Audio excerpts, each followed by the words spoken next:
Hello, I'm Jenya DeLima. Welcome to Writing and Editing, the author-focused podcast that takes a whole-person approach to everything related to both writing and editing.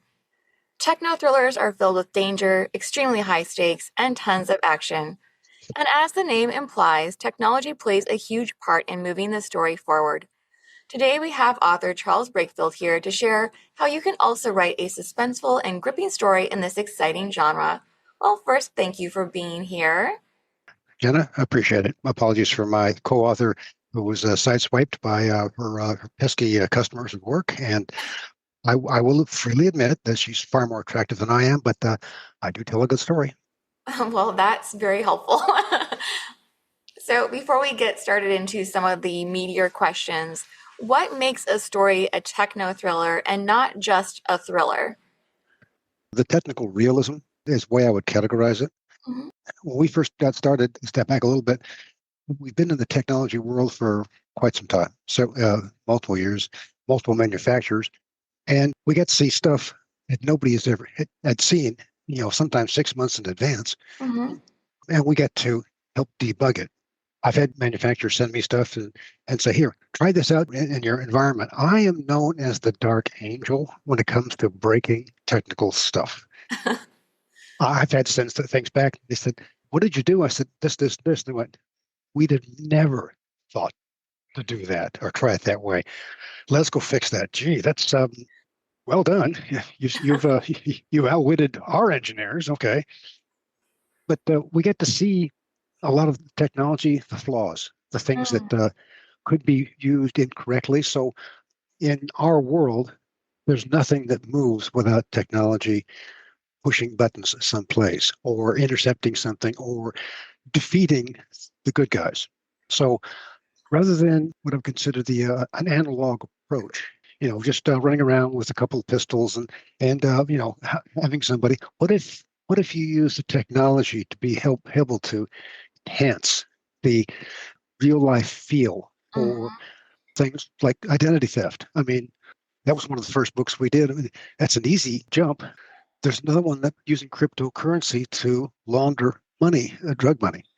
That's real stuff. Yeah. And then making that into a story makes it a techno thriller. Mhm. It's not about the technology, but it's how the bad guys and the good guys square off, fight with each other, and just so you know, the bad guys are always ahead until the good guys figure out, here's the weakness. How accurate does the depiction of technology need to be when you're including it in a story like one of yours? There has been more than one occasion where somebody says, "You're out of your mind, Charles. That can't possibly be true." I said, "I've seen it. I know. I've helped fix stuff that has been inflicted on the companies I consulted with. They're like, wow, it has to be real. It has to be legitimate. Can it be a little bit of a stretch? Yeah, okay. Nobody would have thought to do that, what you're postulating, but one of the books we did where we used DNA editing of the genome to be Oh, able right. to repurpose the software that you're born with. Okay, here's the genetic readout that says, okay, this is Jenna, this is Charles, and here's all the stuff that goes into it. What if you could edit that and then basically recharge the programming in your biological makeup? They've actually got technology already out there, the CRISPR, to be able to edit genome DNA sequencing to be able to pull out things that are undesirable, put in things that are desirable, and help grow for human beings in pigs. Now, that's pretty close to what we were doing. We just took the quantum leap that goes, let's do that on human beings in book Mm. six. Mhm. So there's some things that we get a little over the edge on stuff, but the technology is there and it is already operational in some places, and some of it is cloaked, and some of it's being done without any ethics. And Yeah. that's where the thriller comes into place. It's like, okay, imagine fighting somebody who's the rules don't apply to me, so I'm going to use it the way I want. Yes. Wow. Well, what about using speculative tech or maybe a more advanced version of the tech that currently exists? Well, and we do that from time to time. A lot of the buzz today is about the artificial intelligence or AI. Hmm. Um, we have a character that is an AI enhanced supercomputer that we started with back in 2012 because we were working with very rudimentary AI programs, Hmm. but we could see pretty quickly that you could grow the awareness for the individual for that computer program to the point where it's now interacting with you just like a colleague. Ah, And so that's one of the characters that we like. His name is Ichabod. He's on the good guy side. And we do poke at ourselves a little bit, some fun, because in the technical world, it's always the acronyms that drive people nuts from the yes. outside. And so we built a silly one called the Immersive Collaborative Associative Binary Override of Deterministic Systems, and that's what Ichabod's name really stands for. That is fun. I have wondered about that too because I've read some books in this genre where the amount of acronyms used or technical terms have thrown me out of the story just because it's hard to follow. So, what advice would you have for someone who's writing something like this on when they should include them and when they should maybe hold back or find an alternative way of explaining something? We try to do a little bit of all three. If it's nothing but acronyms, it becomes gobbledygook. People just they'll wander off, and then it's a detractor to the story. If it's too simplistic, then it's like, okay, well, you're not telling me anything that's exciting or thrilling. So, can I give you a parallel Oh, yes. for instance, what's a security algorithm? Okay, let me give you an example. Rather than use it, explain it like a telephone book. I can look up anybody's phone number with their name, but I can't look up the individual with just the phone number. And that's the one-way hash algorithms. That's the way that works. So we use that explanation. And yeah, I've got some folks in the baby boomer, I would categorize them. And if you go very much farther than Teflon and Velcro, they think, oh, that's too technical for me. Yeah, I sometimes put myself in that same boat, honestly. But yes, I think when it's explained well, or you're given just enough information to make sense of it, even if you maybe don't have complete comprehension, it's still enough to put you in that story and help you follow what's happening. Yeah, it has to be there, but it doesn't have to be mind-numbingly detailed. So Hmm. it just takes time to be able to do that. Hmm. Well, do you ever think that there is sometimes too much focus placed on the tech, or that maybe this is something that authors might inadvertently do when they're writing a story? Full transparency, we've been guilty of doing that, putting too much tech in. And Rox is the one that says, can we take a step back, Charles? Because we don't want to boil the ocean.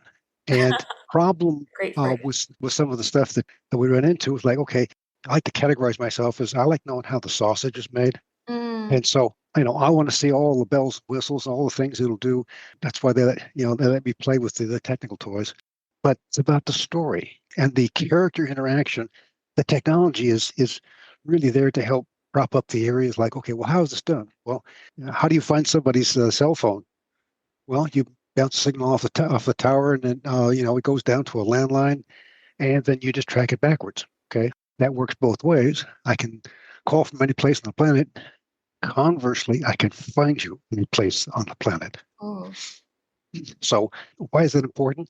It's important if you're trying to find the bad guys that are trying to extort funds or steal technology or, you know, push their agenda ahead of everybody else's life expectations. So, yeah. that's the counsel I want to say is that if you focus on the technology, you Hmm. miss the point. Yes. Give me Thank a you for that story. example. Yeah, Yeah. I think that's going to be helpful for other writers or authors listening who are trying to figure out how do I focus on the story because that might seem like broad advice, but when you boil it down to here's what you have to know for the story versus here's just what's interesting to know or a more advanced approach to understanding this technology, yeah, I think that is very helpful for figuring out what to keep and maybe what to cut. Yeah. To be honest, I mean, we're recovering technical manual writers. That's what we used to do. And so it's easy for us to bake in too much stuff. And so, we have some checkpoints with ourselves, beta readers, our first line editors. Like she comes in and says, blink, blink, blink.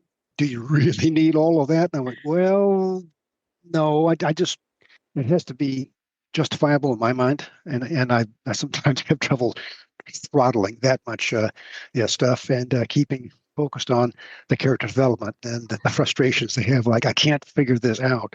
Oh, Um, yes. And then all these bad guys getting into the environment, and look what they've taken. This is all advanced technology. So they have to recreate that, and so that's where the threat comes in place, and that's the fun exercise for the characters. Like, and you get to see them grow and develop. So, speaking of characters and character development, what is your approach for creating your protagonist? And does that differ from how you create your antagonist? Nobody's perfect. Nobody's perfectly evil, and nobody's perfectly good. Somebody once pointed out that the difference between the good guys and the bad guys, Mhm. the good guys have the same problems the bad guys do, but they internalize all of their problems and their issues. The bad guys inflict their anger on everybody externally. So, with that in mind, that's where you start. That's okay. If I'm a bad guy, I have no problems justifying myself, but maybe there was a turning point in his life that doesn't get explained until about halfway through, and you go, "Oh, now I get it." Mhm. Probably one of the best examples I can give you is we had a review done on book number 10, and there's a cyber freebooter named of Matthias, and thoroughly evil, very much all about himself. Can't wait to fleece somebody. Him and his running buddy. But the reviewer said something that always stuck with me. He goes, "I didn't want to like him. I Oh, didn't want to feel sorry for him. I couldn't help myself." That, to me, suggests that we captured the right kind of bad guy. yes. And so the good guys, okay, if they're too squeaky clean, talk about boring. Don't they have any flaws? I mean, again, nobody's perfect. So how do you tease out some of those shortcomings without being too in your face? And that's where the character development polishing, so we like to call it, takes place throughout each one of the books. And if it's a recurring character, then they've got an evolution that they're going to go through over multiple books in the series. So Right. you don't want to give everything away on the first book because you got, more details, and people don't work that way. In real life, you're not the same person you were 10 years ago. You've Right. experienced more, you've understood more. Maybe you lost weight, maybe you gained weight, who knows? But it's not just the physical attributes, but the emotional, the Mhm. psychological growth. Or maybe there's something that's crippling, and you see them spiral in. And we've taken some of the good guys sometimes to the depths of their emotional depression. That helps to explain why they are who they are. They've gone through a bad patch, they've come out of it. Sometimes they don't come out of it, they just wander off. Maybe that's part of the story. And Mhm. then we bring them back later on, and they've gone through some sort of metamorphosis. Those are some of the techniques that we like to leverage Mhm. when we're taking characters, and sometimes the characters tell us what they should be doing, and that's the fun part, because it's like we get halfway into a third of the way in the story, like, no, no, no, no, I'm the character. I need to be doing this. Right. So sometimes you need to listen to what the character's telling you. How do you think the story changes when you're able to elicit some sympathy or compassion for the antagonist instead of making them that 100% pure evil sort of cartoon character villain? There's always some flaw that you don't see up front. Book number 8, the Enigma broker, and this guy is looking to be able to drive whole governments, planets, economies into tailspin by tampering with the information that builds the commodities market. Commodity markets is regulated, or is pretty much free market, but so many people depend upon it, and he realizes that he can destroy whole governments by Uh, manipulating it. And it looks like he's heartless all the way up through about two-thirds of the book, and then all of a sudden you start seeing these character flaws that are like, oh wow, yeesh, okay, you go from despicable to pity. yeah, that's something that I personally enjoy in stories because I also think it helps show that maybe there's not as much of a divide between your protagonist and your antagonist as it might look like on a surface level, or if you just broke it down into a quick character summary of each person, that it's been this series of choices or events that have led them to each of these points, that they weren't necessarily born to be the hero or the villain. Yeah, and it's this cumulative effect. Yeah, the ones that I really really enjoy personally are the ones where, like, okay, we've got a couple of characters that they start off as like we had an old colleague of ours. Well, she wouldn't like me hear it saying an old colleague because she doesn't like that term. I had a colleague of mine, and she started reading the books, and she said, "This one character, why do you let her live? I don't get it." Yeah, and by book that was like book 4. By book 6, she had been redeemed. We teased out enough of the story and character about her. It's like, oh, she was sold into the big house, and she was 12, and then by 17, she has so jaded that she's for sale or hire as a cyber assassin. And so, she steals. She's looking for a payday to get out of her lifestyle until finally it occurs to her that there are people that really did care for her, and it does turn her around. Like Gail finally said, I can't believe how much she's grown. I mean, I like that character now. Thank you, Charles. And so those are the fun exercises where you take somebody that's like they can't possibly be redeemed, but yet there's that other side of them, that injury that you finally let people see that okay, there is something there you can identify with. So, moving on to other parts of the narrative, how do you ensure that the stakes feel high enough to carry the story or to carry an entire series, too? We try to have each book written so it's a standalone. Mm-hmm. We don't like having somebody, throw a cliffhanger on us. So I hate doing that to anybody else. The stakes have got to be contained within that particular book. Mm-hmm. They contribute to the overall series because, that's most people's lives are episodic. They've got things that they, hey, I didn't sign up for this particular nonsense, but here it is, on the front door, and I got to deal with it before I get back to my life. And we get back to your life and like, well, gee, I feel different now. So they contribute to the overall theme. Mm-hmm. Each one's got their own attributes to be able to drive a story forward and how to be able to make them important. What's important? Okay, the lifestyles of people, countries, the whole planet. The stakes have to be high enough. I mean, if you don't defeat this, then all the computers get locked down, or more importantly, maybe all the computers are turned against you. Those are the kind of stakes that, okay, it's not just, somebody lost a backup tape. No, that's Right. not yeah, that's not enough. But what if you're in a boardroom meeting with all of the other VPs of a bank, and the main guy says, can anybody explain why we have no assets? Everything is gone, the accounting, everything. There's nothing here. We don't own anything.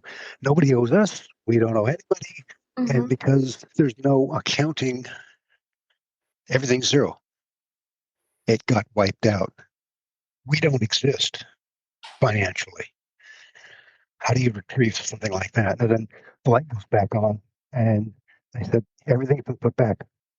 You mean they can take and then store things? Yeah. Oh my God. Wow. We can't, we didn't find it until it's late. Okay. Claim that it's somebody else or several somebody else's. Mm-hmm. And that's the kind of approach to make it desperate. That's an interesting way to create tension, too, just showing what could happen to you or knowing that this could happen at whatever point they choose to do this to you. And that underlying fear of, will it happen now? Will it be today? Do we have a way of getting away from this or finding an alternative to doing X, Y, or Z so they can't? Yeah. Well, and what are some of the ways that you employ tension when you're ending each chapter? Sometimes we just got finished writing this one particular book. It's a cozy mystery in the Magnolia Bluff Crime Chronicles series. And we really ratcheted back the technology, Oh, except that, but it's still there because it helps the cyber sleuth to be able to find where the bad guys are. And the major is saying that, who's the perpetrators for this? How did they get into, get this far with this kind of activity? And the protagonist writes a name on a piece of paper and ships it over across the desk. The guy looks at it, flinches, and he goes, I can tell by your posture, you know who this is. And you oh. don't say. You leave it right there. Mm-hmm. Those kind of oh, what happens next? That's part of that is like, okay, I want to know what you're going to have to continue the journey through the story to be able to find who that was. Well, for our final question, what fictional piece of tech, or maybe currently underdeveloped piece of tech, do you wish existed in the real world? I just saw where the time reflection technology looked like it might be a reality, and they just had a sequence of proof that they did out of University of New York, I believe. The theory's been around for 50 years, and they think that they've been able to prove the ability for time reflection, basically time working backwards. Oh, wow. So I'd like to see where that discussion goes. Part of my job or our writing team is to scan the horizon for weird, dumb stuff that people like, huh? Well, who cares about that? And then think about, well, how would you use it in your next story? Very, So there's that. yeah, that would be a really fun one. Well, I don't know Yeah, if fun is the right word. It could be. It goes back to that statement you made earlier about using it ethically or not ethically. So, yeah, that could yeah, go either way quite quickly. yeah. We usually get a question or two about artificial intelligence and AI, Uh, and I'll go ahead and make the sweeping statement that artificial intelligence is just like fire. Fire was discovered at the beginning of our civilization. Fire was good. Fire could, cook food, keep you warm, right. keep the wild animals away. Fire could also burn down your house, wipe out whole villages, devastate your hunting grounds, and kill off all of the animals in a wildfire that you can't stop. Artificial intelligence is exactly the same way. It does great stuff. I use it. I know how to use it. I won't let it write for me, but I like to use it for maybe some graphics and some proofing. But it's also got the capacity to be devastating, just like wildfire. I mean, just like the fires in Los Angeles beginning of this year. Yeah. So that's the observations that I would say that will probably have some very interesting technologies and job descriptions. You got firefighters, who are set to be able to take care of fire after how many thousands of years? We still have fire that beneficial and also horrific in certain scenarios. Yes. We believe that artificial intelligence will have the same duality for our civilization. I can't remember who said it, but it was someone talking about the sci-fi genre decades ago, and he was saying something about how when you create a piece of technology, you also create all the negative outcomes associated with it. So when the car was created, you also created the car accident. And that's Mhm. something that I always think of now when I'm reading or editing sci-fi, and what I was thinking about even just now with your well said explanation. Yeah, that's what gives us the material to write about. Yes, exactly. Well, thank you again. It's been a delight. Thank you, man. Same. And thank you for listening. And be sure to check out the show notes for additional information and links. And then please join me next week when author Brad Anderson will be here to share how he writes about heroism, fear, and family in sci fi. Thanks again.